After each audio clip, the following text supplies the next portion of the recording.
नमस्कार। आगे बढ़ते हुए ज़िंदगी की राह में कभी कदम पीछे नहीं जाना चाहिए। हार ना मानते हुए ज़िंदगी में सफल होकर अपने बुलंद हौसलों को नए पंख देने की कोशिश करते रहिए। जैसे हर रात के बाद एक नई सुबह आती है, वैसे ही असफलता और अविश्वास के बाद सफलता हमें अर्जित होती है। हर दिन कुछ नया सीखने के लिए अपने आप को तैयार करो।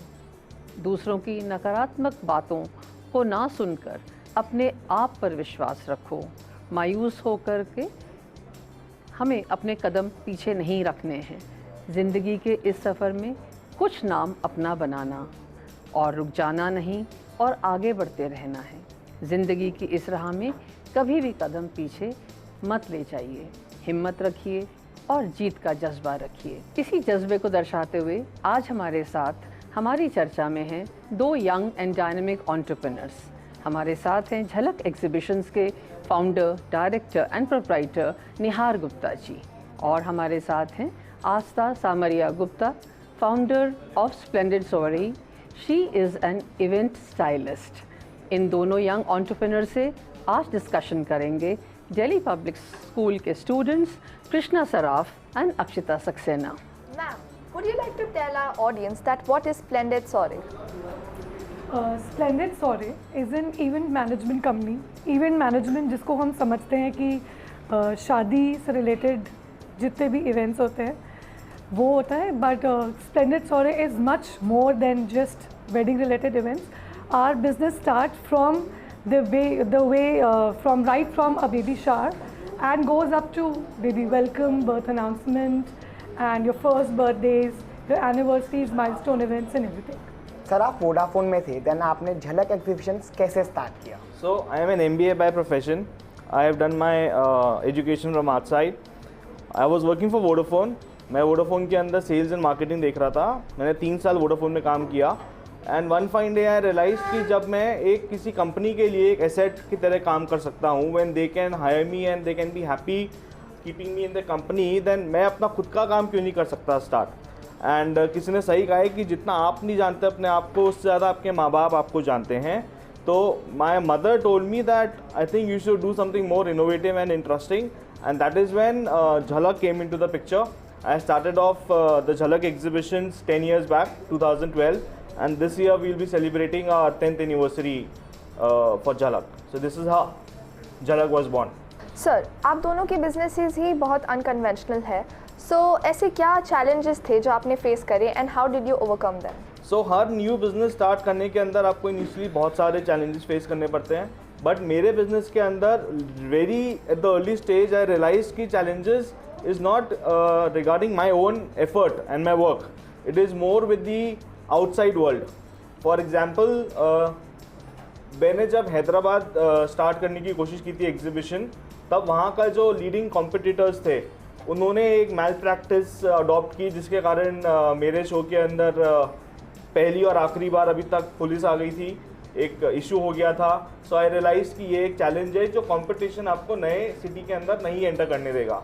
इसके अलावा हमारी प्लानिंग बहुत टाइम पहले से की जाती है एग्जीबिशन लाइन के अंदर. हमें नहीं पता उस दिन क्या हो सकता है या क्या होने वाला है. तो ये भी मेरा एक्सपीरियंस मैंने फेस किया था जब मेरी एग्जीबिशन थी. I was all sold out, सब एग्जीबिटर्स बुक हो गए थे, बट उस दिन भारी आंधी और तूफान और बारिश आ गई. अब जब इतनी तेज बारिश आ गई, सिटी के अंदर वाटर लॉगिंग हो गई, तो क्राउड ही नहीं आ पाया जो एग्जीबिशन में आके शॉपिंग करता. So this was one challenge. I realise कि things are beyond my control. एक दिन हमारी एग्जीबिशन जोधपुर में हो रही थी, तब हमारा कैलेंडर 2 महीने पहले निकल चुका था. We were again sold out. But उसी दिन वहाँ के जो पंचायत इलेक्शंस के रिजल्ट्स थे वो डिक्लेयर हो गए थे, and that premises was with in my hotel. तो मेरे होटल के 1.5 किलोमीटर रेडियस के अंदर पूरा ट्रैफिक जैम हो चुका था. It was all shut, there was no moving traffic. So this was again a challenge, you know, which I realised कि there are certain things which are beyond my control. And these are few challenges which I had to overcome initially in my exhibition line. Yeah. And ma'am, what is your take on this? So the challenges which I encountered were initially I did not have any background of event industry. Also, I did not have any investment of my own. And the most important challenge was people's perspective that when a girl gets up and says that she wants to do something, people take it like it's just one joke, it's just time pass or maybe it's a hobby, घर बैठ के कुछ करना चाहिए. But I think मेरा उससे कुछ ज़्यादा था, which I was very clear कि मुझे कुछ करना है, एक नाम कमाना है. I think वो जो जज्बा था मेरे अंदर वो शुरू से था कि मुझे कुछ करके अपना नाम कमाना है. और that is I think the basic challenge to explain people, to make them understand, to make them believe in me. And initially बहुत challenges हुए थे इस तरीके के, but I think I've proved myself well, and now people around me are also very much appreciative of the fact कि मैंने आज जो किया है, जो achieve किया है, and I think there's a long way to go. आस्था जी, आपकी फैमिली का इसमें कुछ रोल रहा होगा to support you? I think मेरे फादर का मेरी अपब्रिंगिंग में एक बहुत इम्पॉर्टेंट रोल रहा है. Since I was a kid he was always very supportive of the fact that you have to do something. So I think वो जो एक बीज होता है वो बचपन में ही आपके अंदर पड़ जाता है. I think your parents become your role model, and I have seen my father do the hard work, and that has never stopped me from doing hard work. Like I am loading my own trucks and I've been packing my own stuff, and for a very long time I was the only person working for my own brand. तो brand start करने से लेके उसके end तक everything bypasses me, and my father has helped me in every single aspect. सबसे बड़ा योगदान I think एक support होता है, एक confidence होता है that somebody is behind us, कि कोई मुसीबत आएगी तो कोई ना कोई है, there is one person to go to and ask that एक problem है, एक challenge है. So I think in both your cases, your parents have been very supportive and somehow the motivation behind your work. Absolutely. Yes. So in my Absolutely. case, Jhalak is all for my mother. It is all because of her that this venture began, and even the name Jhalak was given by her. She is the one who gave the name Jhalak to this brand, and this is how it started. Yeah. So सही कहा गया है कि माँ बाप एक बहुत बड़ी प्रेरणा होते हैं बच्चों की सफलता के लिए और बैक सपोर्ट देने के लिए कि हम हैं और तुम दौड़ो. Absolutely. Correct. Sir, do you host exhibitions all over India or there are some particular cities? So I started off with Jodhpur as my first city, and in 10 years, Jhalak is doing exhibitions in 17 cities pan India. We have done about 353 exhibitions so far, and we are yet counting over it. Yeah. So sir, how do you identify cities and exhibitors? That's a good question, because India is a very diversified country altogether, and to select particular place where you need to organize an exhibition is a difficult task. तो पहले हमें देखना पड़ता है कि उस area के अंदर उसकी बाइंग कैपेसिटी कितनी है, उसमें पोटेंशियल क्लाइंट्स कितने हैं जो कि मेरे एग्जिबिटर से सामान खरीद सकते हैं. So the economic of that city is very important. क्या वो इंडस्ट्रियल सिटी है, क्या वो सर्विस ओरिएंटेड सिटी है, वहाँ का मेन कोर बिजनेस क्या है जिससे रेवेन्यू आता है जो कि लोग एट द एंड मेरी एग्जीबिशन आके स्पेंड करेंगे. So this is one factor basis which we decide कि कौन सी सिटी हमें सिलेक्ट करनी है, and also at the same time कि हमारे पास उस सिटी के अंदर कितना स्ट्रॉन्ग डेटा है. Today it is all about data. How much people can you actually look upon who will come into your exhibition and will like to shop. So I need to see कि am I strong enough to hold a good amount of data to invite people in an exhibition. क्या मेरे पास इतना सामान है जिसके चक्कर में लोग आके मेरे यहाँ शॉपिंग करेंगे. क्या मेरी ब्रांड प्रेजेंस मैं अपने आप को सही तरीके से पोर्ट्रे करूँगा कि नहीं करूँगा इस मार्केट के अंदर. इन बेसिस पे हम डिसाइड करते हैं कि हमें कौन सी सिटीज़ के अंदर एंटर करना है. और रही बात एग्जिबिटर्स की, तो 10 साल पहले की बात है जब मैं खुद एग्जिबिशंस में जाके विज़िट करता था. जो अलग अलग एग्जिबिशन उस ज़माने में होती थी, मैं वहाँ से कार्ड्स कलेक्ट करता था, डेटा कलेक्ट करता था, मैं उन पे कॉलिंग करता था, SMS करता था, उन्हें कन्विंस करता था कि भाई ऐसी ऐसी एग्जिबिशन है एक झलक करके जो हम कर रहे हैं, आप आइए और पार्टिसिपेट कीजिए.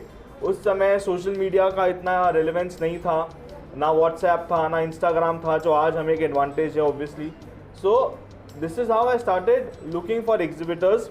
बट टुडे टचवुड 10 साल बाद इतनी ब्रांड प्रेजेंस हो चुकी है कि जो एग्जिबिटर मेरे साथ काम कर चुका है, who have made good money with us, who have been happy with us, वो माउथ टू माउथ पब्लिसिटी करते हैं दूसरे एग्जिबिटर्स को कि भाई झलक का शो है, ये आपको करना चाहिए। आज मैं अपने आप को कितना भी अच्छा दिखा दूंगा, गुड बुक्स के अंदर दिखा दूंगा, बट एक एग्जिबिटर उससे कन्विंस नहीं होगा आपके एग्जीबिशन में पार्टिसिपेट करने के लिए, जितना कोई दूसरा एग्जिबिटर उसको रेफर करेगा कि यार मैंने इनके शो किए हैं, they are very well organisers, they organise it very nicely, you get good crowd, you get do sales, you make money, and this is how they approach us now कि we want to participate in your exhibition and what is the procedure. तो फिर हमको हम बताते हैं कि इस तरीके से एक प्रोसेस ड्रिवन मेथड है जिससे आपको हमारे यहाँ स्टॉल्स एलोकेट होती हैं। थैंक यू निहार, बहुत अच्छी आपने बातें बताई कि आप इतना डेटा एनालिसिस करते हैं और सोशल मीडिया को यूज़ करते हैं। दोस्तों, इसी के साथ हम रुकेंगे एक छोटे से ब्रेक के लिए और फिर अपनी चर्चा जारी रखेंगे।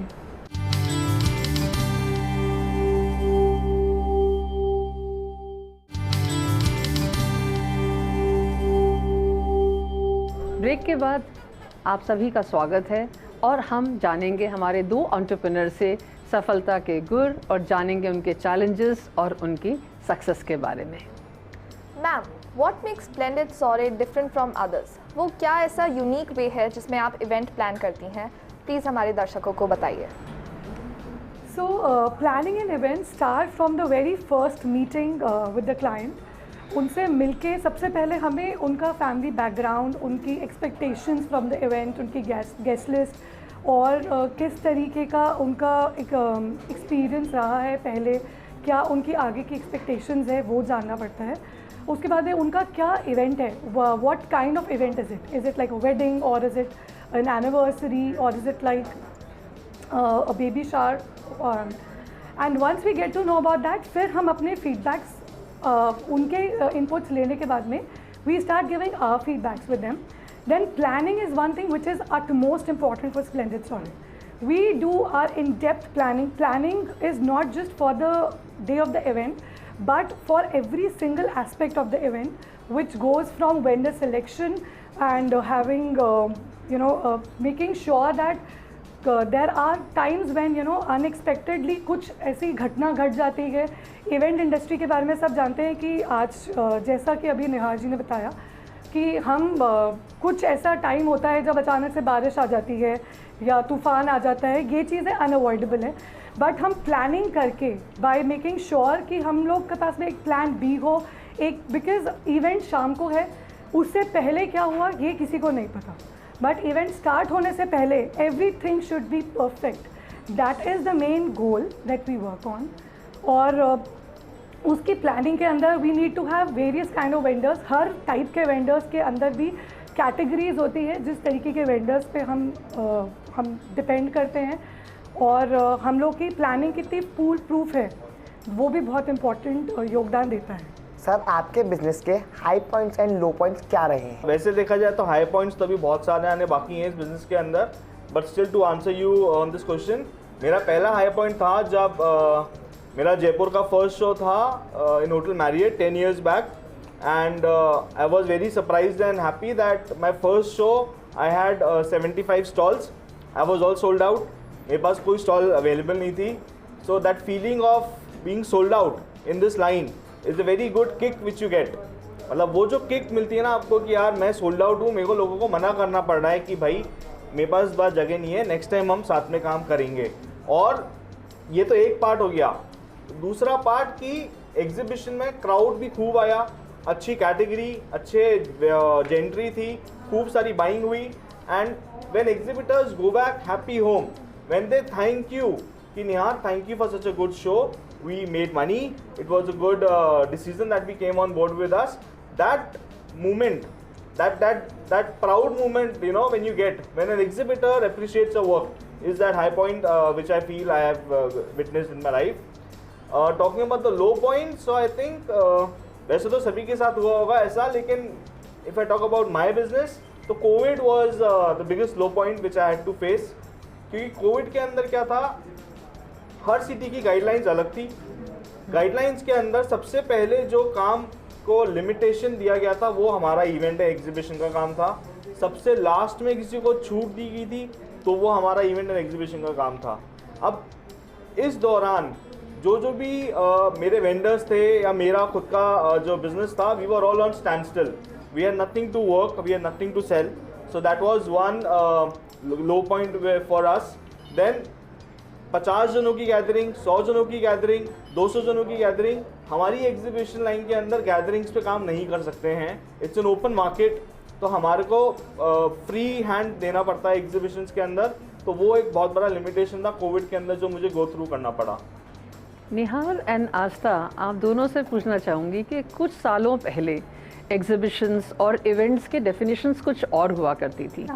आज इतनी ज़्यादा बूम आया है आपकी इंडस्ट्री में, क्या कारण है कि इतना ग्रोथ है आपकी इंडस्ट्री में? What I believe is that पहले के ज़माने में लोग घर पे रह के एक हर काम सामूहिक तरीके से होता था. फैमिली मेम्बर्स इन्वॉल्व होते थे और हर आदमी का एक योगदान होता था इवेंट में.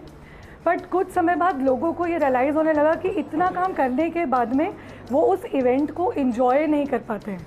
वो दिन आपकी एक लिए यादगार दिन होना चाहिए, और उस दिन अगर हम सारा काम कर रहे हैं तो हम लोगों से ढंग से मिल नहीं पाते हैं. और आई थिंक वो एक चीज़ है जिस वजह से लोगों का पूरा पॉइंट ऑफ व्यू चेंज हुआ. They started focusing on doing, वो लोग इवेंट मैनेजर्स को अप्रोच करने लगे, काम आउटसोर्स होने लग गया, केटरिंग का काम जाने लग गया, इवेंट मैनेजर्स को बुलाने लग गए. सो मच सो कि अब तो छोटे से छोटे दिन के अंदर भी लोग अपनी पार्टी में they want to go as a guest. सब लोग चाहते हैं कि हम जाएं और हम अपना इवेंट एंजॉय करें. बल्कि मेरे पास जो भी क्लाइंट्स आते हैं उनका फोकस ये होता है कि how to enjoy our event the most, and that's what we try to do. और हम उस इवेंट को कितना मेमोरेबल बना सकते हैं, वो उस इवेंट को कैसे एंजॉय कर सकते हैं, दैट्स तो कहीं ना कहीं लोग परफेक्शन और larger than life and living their dreams की बात भी कर रहे हैं शायद आजकल. एब्सोल्युटली, लोग चाहते हैं कि हर चीज़ पिक्चर परफेक्ट हो. आजकल की brides want to live a dream. For them wedding is not just wedding, photo shoot से लेकर and everything, they just want to live a dream. It's like a dream for them, and things have become larger than life, like you've said. हर जना चाहता है कि हम एक आराम से जाएं और एक शाही तरीके से अपने इवेंट को एंजॉय करें. So why not, and that's what our focus is all about. So Nihar, exhibitions में भी बहुत इवॉल्व हुई हैं. मैं आपको अपने खुद का घर का एग्जांपल देना चाहूँगा इसके अंदर. आज से 17 साल पहले जब मेरी दीदी की शादी हो रही थी, so my parents used to go to different cities. उन्हें कलकत्ता जाना था, बॉम्बे जाना था, दिल्ली जाना था. कहीं पे कोई स्पेशलिटी के कपड़े थे, बॉम्बे में ड्रेसेस थी, कलकत्ता में लहंगा था, कहीं पे ज्वेलरी थी. सो एग्जीबिशन का फॉर्मेशन आज इसलिए हुआ है so that under one roof at one place in one city आपको हर इंडिया के सिलेक्टिव जो भी अपकमिंग ट्रेंडी फैशन चल रहा है वहाँ से लोग आते हैं आपके लिए. वो आपको वो सब चीज़ें दिखाते हैं जो आप शायद शॉपिंग करने की चाह रखते हैं. So it is a platform where you don't have to hunt to different cities, you don't have to hunt to different shops, you don't have to hunt and waste your time on all this. आप एक जगह जाइए, उस एक जगह के अंदर आपको हर इंडिया के अच्छे सिटीज़ का कलेक्शन अच्छी प्राइस पे और आज की तारीख में जो भी लेटेस्ट फैशन चल रहा है वो आपको दिखता है. इसलिए एग्जीबिशन आजकल इतनी ज़्यादा अपकमिंग हो गई है क्योंकि आज सब जनता चाहती है कि हम कन्वीनियंसली हमारी शॉपिंग हो जाए. And exhibition is the best platform जहाँ पे आपको कन्वीनियंटली हर तरह का सामान और अच्छी प्राइस पे मिल जाएगा आज की तारीख में. सो this is the reason why exhibitions have multiplied over the past few years. If I talk about me, I have also grown from 1 city to 17 cities. Similarly, even other brands are doing the same way, and that is how exhibition industry is growing up so fast these days. Sir, आपकी इस journey में क्या आपको कभी लगा कि रुकना है? अभी तो स्टार्ट हुई है, 10 साल ही हुए हैं. रुकने का तो शब्द ही नहीं आता, एग्जिस्टेंट नहीं करता डिक्शनरी के अंदर. There is a long way to go. We have to take Jhalak to international level. We have to make it a brand जहाँ पे लोग बोल सके कि यार ये झलक का ओनर जा रहा है. This is the time when I would probably even think that time कि अब क्या करना है नेक्स्ट. अभी तो उस फेज में टाइम है, सो रुकने का तो अभी क्वेश्चन ही नहीं है लाइफ में. मैम, आपका इस पे क्या टेक है? आई थिंक रुकने का तो कोई सवाल ही नहीं है. जब कुछ नहीं था वहाँ से यहाँ तक पहुँचे हैं तो अभी आई थिंक जर्नी बहुत लंबी है, बहुत आगे तक जाना है. और जब यहाँ तक जब अचीव करना शुरू किया था तब तो आई थिंक मैंने स्टार्टेड तब ये सोचा भी नहीं था कि ऐसा कुछ होगा. मतलब जब स्टार्ट किया था तब तो दिल में सिर्फ एक ही चीज़ थी कि कुछ करना है, कुछ करना है ये सोच के आज splendid सॉरे has become a name in Jaipur, जब लोग जानते हैं। और यहाँ तक कि जयपुर के बाहर से भी लोग कॉल करते हैं। मतलब I think the high point was when I got a call from Calcutta for a meeting. So first business meeting के लिए जब आपको बाहर से बुलाया जाता है तो बहुत अच्छा लगता है, आपको लगता है कि yes we have achieve something. In fact, I got a call from Aake Marbles also, so I went for a meeting for their event. So I think इस तरीके के जब चीज़ें आपको मिलती हैं तो लाइफ में रुकने का तो सवाल ही नहीं है, आगे जाते जाना है। एंड आई थिंक इनोवेट करते रहना है, लाइफ के अंदर चेंजेस आते रहेंगे। जैसे हम लोगों का आज पहले इवेंट का कोई एग्जिस्टेंस ही नहीं था, आज एग्जिस्टेंस है, मीडिया का प्रेजेंस है और इंस्टाग्राम की अवेलेबिलिटी है। कल को कुछ और होगा तो हमको अपने आप को कॉन्स्टेंटली चेंज करना है, अडेप्ट करना है। और अडेप्शन के अंदर हमने जैसे कोविड आया था, जब निहार ने बोला कि कोविड में things were not doing good for anybody, fortunately for us splendid soiree did amazingly well and we became a name across the city only because of Covid. बहुत अच्छे तरीके से आपने बताया आस्था है निहार कि हमें रुकना नहीं है और चैलेंजेस को हमें अपनी स्ट्राइड में लेना है, इवॉल्व होना है, ग्रो करना है, थिंक बियॉन्ड हमारे जो भी लिमिटेशंस हैं उससे आगे सोचना है। आप दोनों ने ही कहा कि जब कुछ नहीं था तभी नहीं सोचा रुकने का तो अब क्यों सोचेंगे। तो मेरे ख्याल से दोस्तों, सफलता पाना, उम्र का बढ़ना और अपने नए नए गोल सेट करना ही शायद ज़िंदगी का सफ़र जारी रखने का एक मंत्र है। तो हमें रुकना नहीं है, थकना नहीं है, गिव अप नहीं करना है। और I am sure all of you have learned that entrepreneurs वही हैं जो अपनी सोच के आगे हिम्मत रखते हैं, काम करना चाहते हैं, उड़ना चाहते हैं, नाम बनाना चाहते हैं। And I hope in future इस स्टार्टअप के ज़माने में हमारा भारत एक यंग भारत जो है वो एक जॉब सीकर नहीं बल्कि जॉब क्रिएटर होगा। And we will progress and make our India be on the pedestal where it is suppose to be. और विश्व गुरु बनने की भारत की जो एक बात कही गई है वो हम ज़रूर अचीव करेंगे। Thank you so much viewers.